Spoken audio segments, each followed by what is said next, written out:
Assalamualaikum warahmatullahi wabarakatuh. Bismillahirrahmanirrahim. Limardatillahi subhanahu wa ta'ala wa hidayatihi wa inayatihi wa taufiqihi wa ila hadratin nabiyil mustafa Muhammad wa ala alihi wa sahbihi ajma'in wa li jami'il muslimin wal muslimat wal mu'minin wal mu'minat al ahya'i minhum wal amwat wa li jami'i masyayikhina wa khususan li muallifi hadzal kitab Al-Fatihah. A'udzu billahi minasyaitonir rajim. Bismillahirrahmanirrahim. Alhamdulillahi rabbil alamin arrahmanir rahim maliki yaumiddin. Iyyaka na'budu wa iyyaka nasta'in. Ihdinas siratal mustaqim. Siratal ladzina an'amta 'alaihim ghairil maghdubi 'alaihim waladdallin. Amin. Alhamdulillahi rabbil alamin. Wassalatu wassalamu ala asyrafil anbiya'i wal mursalin sayyidina wa maulana Muhammadin wa ala alihi wa sahbihi ajma'in. Amma ba'du, rabbi yassir wa la tu'assir, rabbi tamim bi khair. Qala al-muallif rahimahullahu ta'ala wa nafa'ana Allahu bihi wa bi barakati ulumihi fid dharain amin. Summa qala Allahumma hidayatan lis-shawab ya rabbal alamin. Alhamdulillah, puji syukur kehadirat Allah Subhanahu wa taala. Allah berikan kita kembali kesempatan untuk melanjutkan kajian kita dengan kitab Matla'ul Badrain. Kita fikih dalam madhab Imam Asy-Syafi'i karangan Syekh Daud Fatani.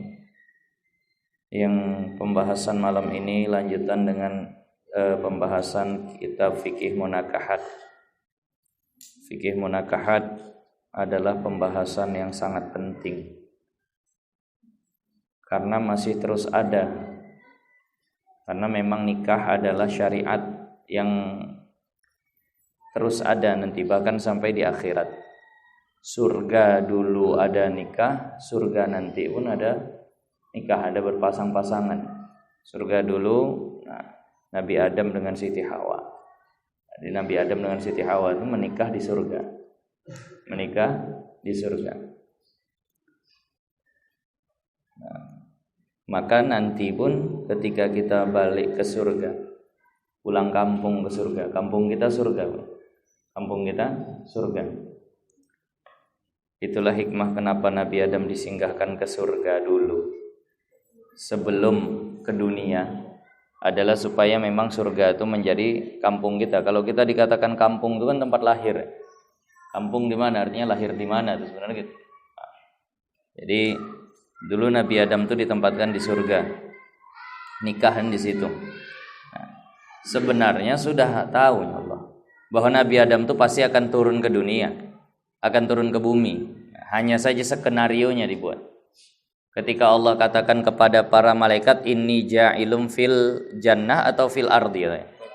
Inni ja'ilum fil ardi. Aku akan menjadikan di bumi. Berarti kan memang Allah udah tahu bahwa Nabi Adam ujung-ujungnya bakalan ke bumi. Bukan di surga terus. Adapun skenario atau sebab lah bahasa kita, Allah buat dengan begini begitu segala macam. Tapi ingat kalau membahas itu kepada anak-anak itu ada beberapa hal memang yang kadang kita sering tersalah.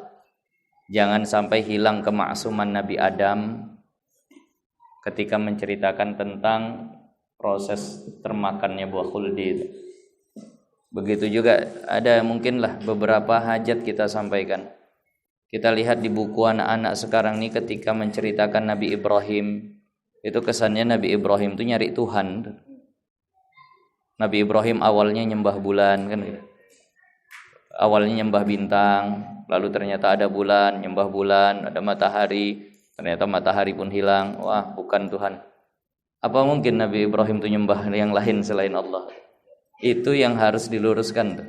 Karena saya baru beberapa waktu yang lalu, ini mohon maaf lah sebelum masuk sini, baca buku-buku agama sekolah, itu ceritanya begitu. Mau yang SD, mau yang SMP, mau yang aliyah, pokoknya ditanamkan kepada anak-anak Nabi Ibrahim itu sempat menduakan Allah, yaitu nyembah bulan dulu. Padahal itu maqamul jidal, Itu adalah posisi Nabi Ibrahim sedang berdebat sama orang tuh. Kalian tuh kan begitu, kata Nabi Ibrahim.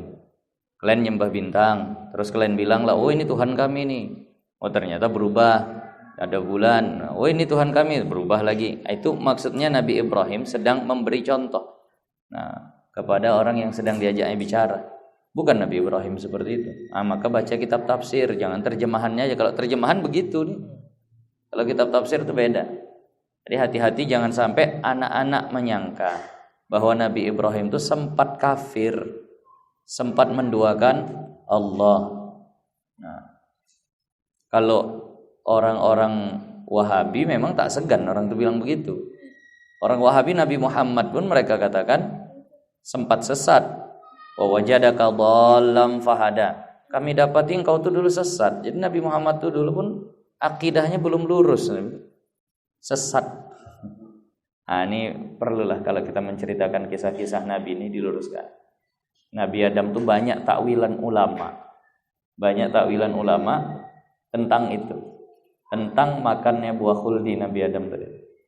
Ada takwilan satu. Jadi itu ditawarkan oleh Siti Hawa. Siti Hawa menawarkan buah itu dimakan sama Nabi Adam. Ternyata itu buah khuldi, tak tahu Nabi Adam. Kan tak dosa. Ada yang begitu takwilannya.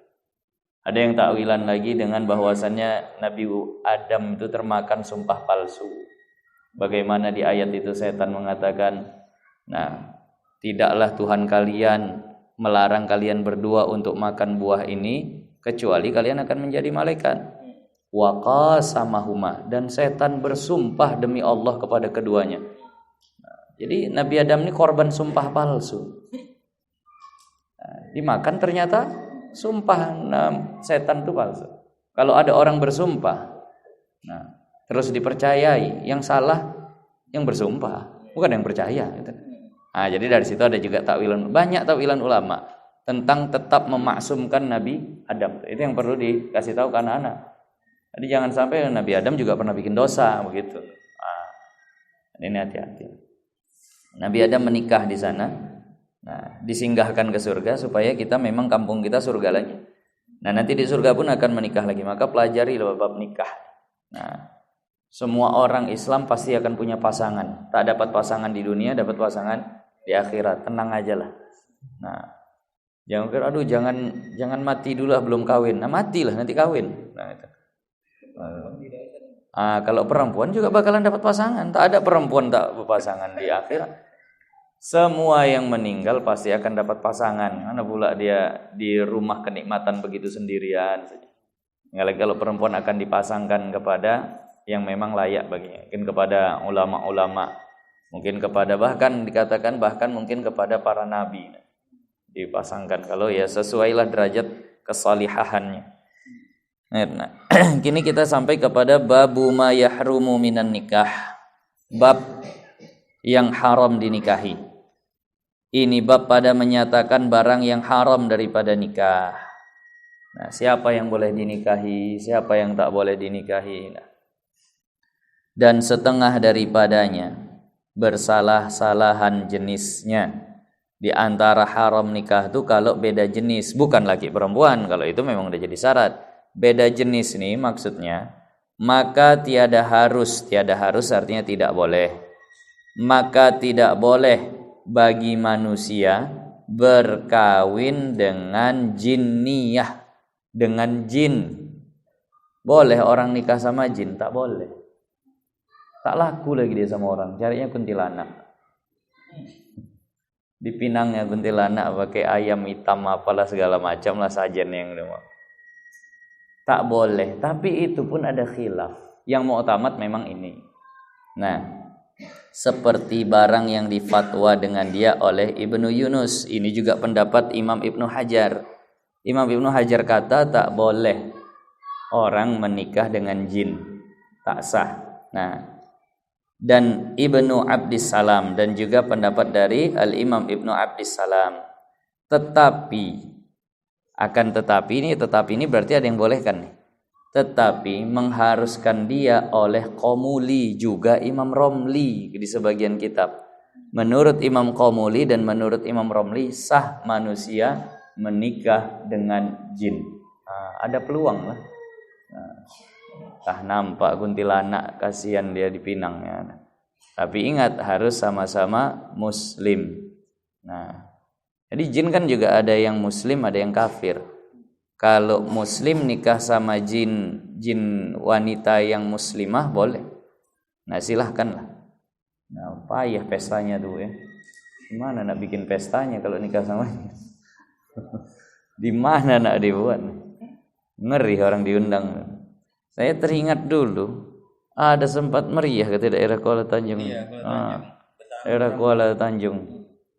Almarhum Ustaz Hafiz Yazid cerita. Jadi ada orang memang nak menikah dia sama jin. Bertanya sama Ustaz Hafiz Yazid, jawaban Ustaz Hafiz Yazid sama. Menurut Imam Romli boleh. Oh, bolehnya rupanya. Ini mau bertandang, mau bertamu dia. Apalah menentukan tanggal mungkin segala macam hantaran tak tahu entah apa yang diantar kalau jin. Gimana kabarnya jadi Pak Ismail? Jadi ya tuh. Udah janji 1 minggu, kemudian Ustaz Hafiz nanya lagi, jadi rombongan jin itu datang, tak jadi. Oh, tak jadi. Udah janji mau datang, tunggu seminggu tak jadi. Tak cocok mungkin uang angusnya. Wallahu a'lam lah, tak tahu.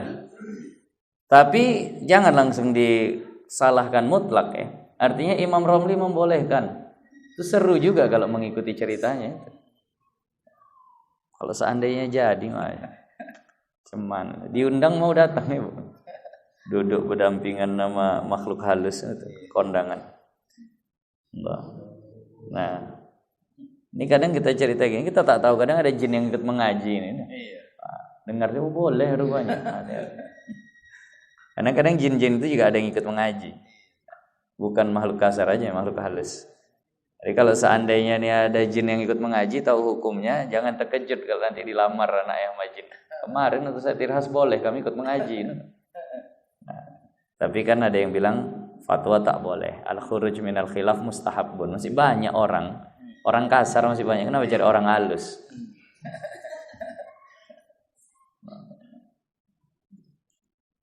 Entah bagaimana rupanya. Ada macam-macam lah, bentuk jin ini macam-macam. Dan memang dalam riwayat itu dikatakan jin ini bisa menjelma jadi macam-macam bentuk. Jin ini bisa menjelma jadi macam-macam bentuk. Nah, alam. Ini kalau yang begini ini biasanya jangan, tapi gini. Jangan terlalu senang ketika kita punya kemampuan bisa komunikasi sama jin, bisa melihat jin. Itu jangan dulu langsung dianggap kelebihan. Bisa jadi justru malah kekurangan. Banyak orang yang seperti itu justru malah tak tenang gitu. Nah, kalau kita tak bisa lihat jin itu berarti dinding kita itu masih tebal. Tapi ketika sudah bisa lihat jin berarti udah mulai tipis tuh dinding. Nah, jadi hati-hati. Kadang ada orang senang kali dia punya yang seperti itu. Kalau memang itu membuat dia lebih dekat kepada Allah, bagus berarti. Tapi kalau yang seperti itu justru membuat dia jadi jauh kepada Allah, tak bagus berarti. Nah, jadi jangan sampai dekat-dekatlah dengan jin. Sudah mereka dengan alam mereka. Nah, kita dengan alam kita. Nah, hubungan sebatas apa ya? Sebatas sama-sama makhluk Allah. Sama-sama tsaqalain. Sama-sama dua orang yang membebani dunia ini istilahnya. Yang sama-sama dibebani hukum. Enggak usah sampai berkawan akrab, bahkan sampai mengkhadamkan jin. Nah, ada doa tuh yang sering dibaca tuh. Ada santri kami Kuala Tanjung. Nah, kalau berdoa wa khaddim lana minal jinni ma'al iman. Ada wa khaddim lana minal jinni ma'al iman. Dan jadikanlah jin itu pembantu kami, tapi dalam iman. Nah, saya bilang, saya kalau berdoa tak pakai itu saya bilang. Tapi kalau mau pakai silahkan. Nah, ini kalau seandainya mau pakai itu ya terserah. Tapi udahlah biar mereka dengan alam mereka saja. Kalau mereka ikut ngaji. Ada juga jin itu ulama-ulamanya tuh ada. Jin itu ada ulama-ulamanya. Karena orang-orang alim dari bangsa jin itu pun ada. Nah, tapi tak usah sampai dijadikan pasangan, walaupun ada yang membolehkan. Nah, maka kita sambung. Maka yang haram berkawin dengan dia itu ibu. Yang tak boleh dinikahi itu pertama ibu. Siapa itu ibu? Yaitu perempuan yang memperanakkan di kau, yakni orang yang melahirkan engkau, itu enggak boleh dinikahi itu. Ini tidak di dunia, tidak pula di surga. Jadi di surga itu sebenarnya kalau dibaca kitab Hasyi Al-Bajuri bisa kepada kakak, kepada abang, kepada saudara, itu bisa dipasangkan Allah. Wah, kakulah begini ya, kan ini udah Allah punya kehendak, bisa Allah hilangkan rasa yang seperti itu, rasa tak enak itu. Tapi kalau ke usul, ke atas, ke ibu, ke nenek, itu tak akan bisa jadi. Nah, tadi bisa lebih tua segala, lebih tua itu di dunia, di surga seusia kita semua. Berapa usia di surga semua? 33 tahun. Usia orang di surga itu sama 33 tahun. Di neraka sama juga 33 tahun. Nah, adalah beberapa, kami tadi pagi nih baru pembahasan kami dalam kitab Fatwa Hadisiyah. Ada beberapa yang dikecualikan. Yang dikecualikan itu adalah anak-anak yang gugur. Anak-anak yang gugur, janin yang gugur. Nah, itu di surga tak 33. Ada 2 riwayat. Mereka dibiarkan dengan keadaan kecil mereka itu. Satu riwayat lagi justru mereka lebih tua dari orang tuanya, 40 tahun. Nah, ini yang punya anak-anak gugur nih, yang mungkin sudah menikah, udah berkali-kali gugur, jangan sedih. Artinya jangan merasa bagaimana, karena tetap jadi kebaikan. Nah, karena orang-orang yang haus di padang mahsyar itu akan dicari sama anak-anaknya yang belum balik ataupun yang gugur tadi itu. Mereka akan bawa cangkir, mereka akan kasih minum. Mereka akan kasih minum selama tidak digugurkan dengan sengaja. Kalau digugurkan sengaja nggak dapat. Jadi didatangi sama anaknya dikasih minum. Kan panas tuh padang mahsyar. Kemudian ketika ditimbang amal baiknya, anak-anak yang gugur ini akan datang memanjat ke timbangan amal baiknya. Jadi lebih berat nih. Naik dia ke situ. Nah, memberatkan tadi. Nah, ini untuk anak-anak seperti ini ada 2 riwayat tadi. Tapi kalau seandainya manusianya sama semua, sama rata 33 tahun.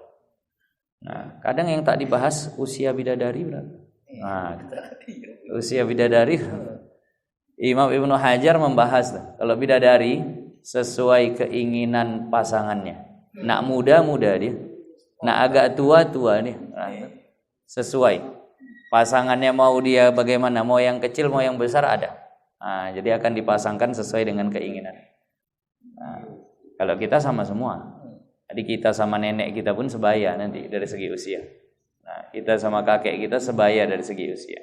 33 tahun itu adalah usia Nabi Isa diangkat ke langit. Tapi kalau ke usul tak akan bisa menikah. Nah, ke orang tua, ke ibu. Jadi ini di dunia tak bisa, di akhirat pun tak bisa.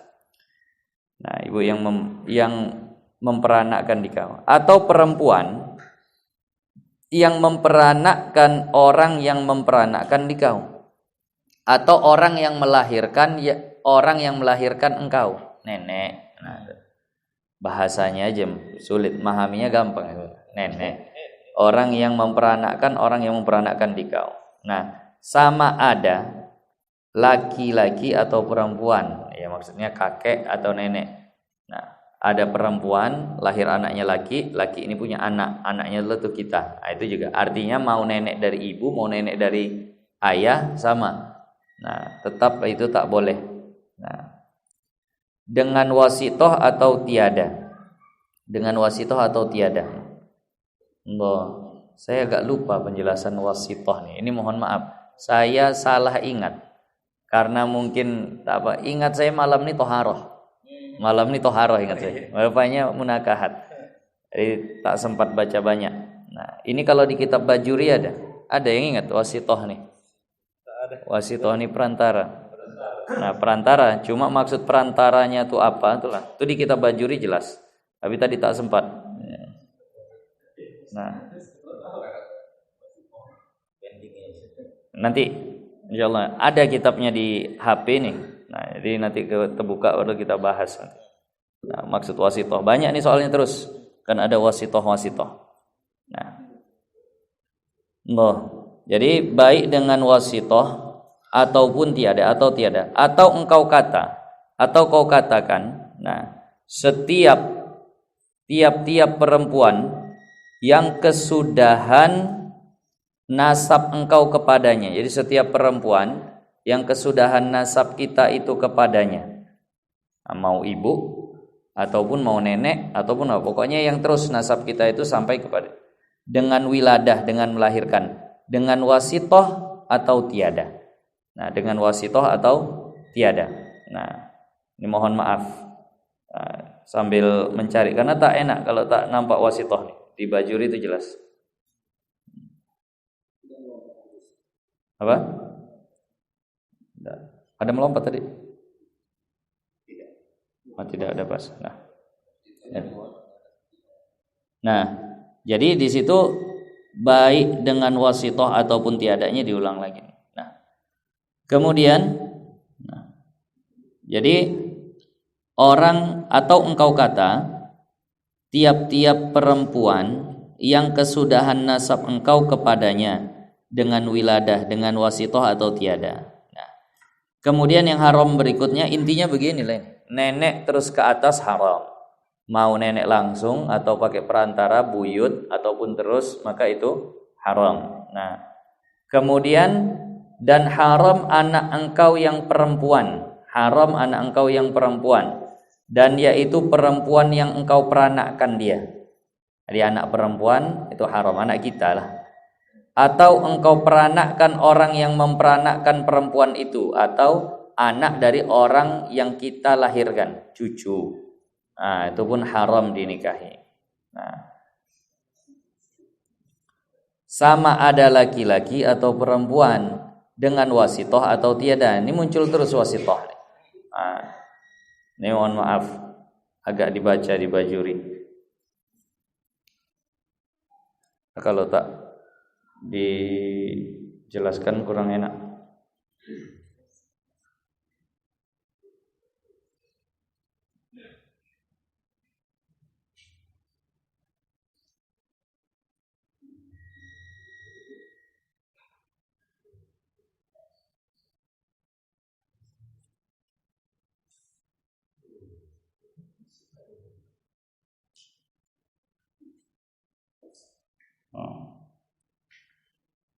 Muharramatin nikah, orang-orang yang diharamkan nikah.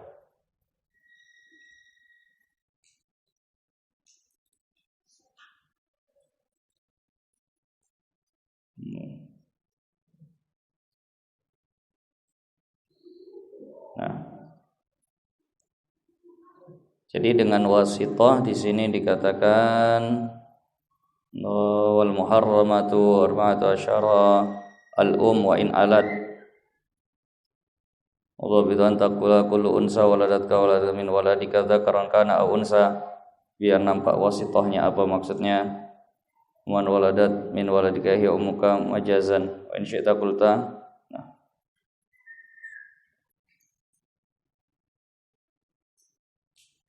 wa in wasatat,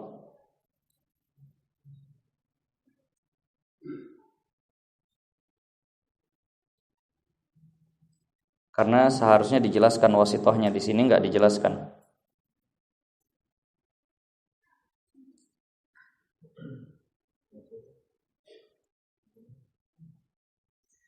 Nah, kalau untuk yang laki dan perempuan di sini sebenarnya jelas wasithah itu maksudnya untuk apa? Orang tua dan anak, wasithah itu maksudnya jelas. Kalau ibu kita, orang yang melahirkan kita itu namanya ibu hakikah secara langsung. Kalau seandainya ibu dari ibu kita itu namanya ibu dengan wasithah, itu maksudnya. Nah, kalau anak juga sama di sini dijelaskan. Anak kita langsung itu namanya anak. Kalau anak dari anak kita itu namanya anak dengan wasithah. Nah, itulah maksudnya di situ, cucu. Jadi bahasa wasithah itu di kitab Bajuri ini sama, dikatakan seperti itu. Nah, tinggal lagi nanti di saudara. Di saudara ini juga akan ada wasithah. Nah, kemudian yang berikutnya jadi perempuan kesudahan nasab atau engkau kata tadi, atau engkau orang yang memperanakkan perempuan sama ada laki-laki atau perempuan dengan wasithah atau tiada. Atau engkau kata tiap-tiap perempuan yang kesudahan nasabnya kepada engkau. Pokoknya perempuan yang ujung nasabnya kepada kita, anak kita, anaknya anak kita, anaknya cucu kita, seterusnya lah kepadanya. Dengan wiladah, dengan wasitoh atau tiada. Nah, tadi wasitoh itu maksudnya perantara atau tidak. Kemudian, dan tiada haram anak perempuan yang daripada zinanya. Tapi kalau anak perempuan, anak zina dia, itu tidak haram dia nikahi. Ada si A, na'udzubillah, laki-laki si A ini berzina dengan si B. Si B ini akhirnya hamil, lahir anak. Nah, maka si A menikah sama anaknya si B tadi. Padahal secara biologis itu adalah anak dia. Tapi karena dia itu hasil dari hubungan zina, maka itu tak dianggap nasab kepada dia, boleh dia nikah kepada anak zinanya. Boleh dia nikah kepada anak zinanya karena nasab tidak kepada dia, bintinya tidak bisa kepada dia. Itulah parahnya perzinahan itu. Membuat rusak nasab. Ada orang tak punya nasab ke ayah, itulah anak zina. Nah, kenapa? Nah, nanti akan dikiaskan dengan yang lain. Karena ia ajnabiyah, karena anak zina itu ajnabi, bukan mahram, orang asing. Nah, daripadanya karena tiada sabit itu artinya tiada tetap baginya mempusakai, warisan enggak laku, enggak berlaku. Nah, dan lainnya daripada segala hukum nasab. Segala hukum nasab enggak berlaku, bintinya tidak ke ayah biologisnya, warisan pun tak ada saling mewarisi, perwalian pun tak bisa ke situ. Perwalian tak bisa ke situ. Nah, hanya saja begini. Saya tahu di sini ada apalah pendapat yang sering dipertanyakan. Pendapat yang sering dikhilafkan. Kalau ada orang hamil di luar nikah, usia kandungan belum sampai 4 bulan. Kan gitu. Usia kandungan belum sampai 4 bulan atau baru 2 bulan. Positif 2 bulan terus menikah. Dinikahi sama yang menzinahinya. Nah, ataupun sama orang lain lah. Nah, lahir anak. Ada hukum yang kita dengar bisa dinasabkan kepada ayahnya. Tapi guru-guru kami, bahkan guru dari guru kita, Ustadz Oka Mas'ud, guru dari Ustadz Hafiz Yazid. Ustadz Hafiz Yazid juga sendiri bilang, kalau udah positif seminggu pun katanya, udah tak bisa dinasabkan ke situ. Nah, kemarin ada beberapa orang datang menunjukkan kepada kami, tapi ada kitab mungkin bahasanya masih agak samar pertama. Yang kedua, kalau seandainya mau hati-hati betul, seandainya ada memang betul pendapat tuh. Sementara guru-guru kita mengatakan tak bisa, tapi ada yang bilang bisa. Ini sama resikonya. Seandainya bisa, dia nikah dengan kuah walinya, kan tak sah. Misalnya anak zina ini udah besar. Padahal 2 bulan dulu mamanya hamil dinikahi sama ayahnya. Berarti kalau dinikahi 2 bulan, itu setelah menikah lahir anak usiakan setelah 7 bulan menikah kan gitu. 2 bulan positif dinikahi, sisa 7 bulan. 7 bulan kemudian lahir anak. Minimal hamil berapa? Minimal hamil 6 bulan. Berarti ini kan dapat minimal hamil, lebih pun lagi sebulan. Bisalah dinasabkan sana, tapi kan dah positif. Dah. Bisa enggak dinasabkan kepada ayahnya? Ternyata anaknya perempuan, anaknya besar. Masalahnya ketika mau nikah. Kalau bisa dinasabkan kepada ayah, ayahnya lah yang menjadi wali. Kalau tak bisa dinasabkan kepada ayah, hakim lah yang jadi wali. Nah, ini bagaimana nih? Ikut pendapat yang tak bisa ayahnya, oke, nikah ke hakim. Tapi kalau memang betul bisa, tak sah lah nikah sama hakim nih. Oke lah, ikut pendapat yang bisa nikah sama ayahnya. Kalau memang bisa, kalau memang tak bisa, tak sah nikah sama ayahnya. Jadi bagusnya kayak mana? Dua-dua buat. Kalau saya dalam kayak gitu saya bilang nikahkan 2 kali. Sekali sama ayahnya, sekali sama hakim. Dah. Aman manapun kena, dah. Kalau kejadian seperti itu. Nikah kan 2 kali, sekali sama kuah. Nah, kenapa tak ada wali nasabnya? Nikah. Oke. Ayo kita tambah lah. Nikah, dah. Ini ada khawatir tak kena nih. Bisa jadi pendapat yang sana yang memang masih samar tuh. Saya pun belum teliti, belum saya bawa. Kalau saya bawa ke Ustadz di Medan, itu semuanya pegangannya ke Ustadz Mas'ud tadi yang mengatakan tak bisa. Dan itu juga pemahaman kami dari dulu. Nah, ternyata ada pemahaman seperti itu. Saya cek, ternyata di Jawa juga ada pemahaman seperti itu. Nah, tapi nggak semuanya. Bagusnya gimana? Buat dua-dua udah. Buat dua-dua. Atau pala jauh nikah sama wali hakim yang di jauh sana. Seandainya ayahnya pun sah, memang udah jauh. Begitulah kalau mau. Karena memang untuk kehormatan nih atau untuk buduk ini kemaluan nih. Ini harus hati-hati betul. Jadi mana tahu nanti ada kasus begitu. Ini anak mau nikah, bukan ini anak luar nikah. Iya, tapi kan dia 2 bulan udah dinikahi, dapat minimal hamil. Wah, inilah yang jadi khilaf nih. Kalau seandainya begitu nikahkan 2 kali. Sekali sama wali hakim, sekali sama wali nasab yang kalau memang itu wali nasabnya. Aman gitu, kena 2-2 udah. Nah, daripada bingung-bingung. Atau pergi jauh, nikah sama wali hakim yang ada di Siantar sana misalnya.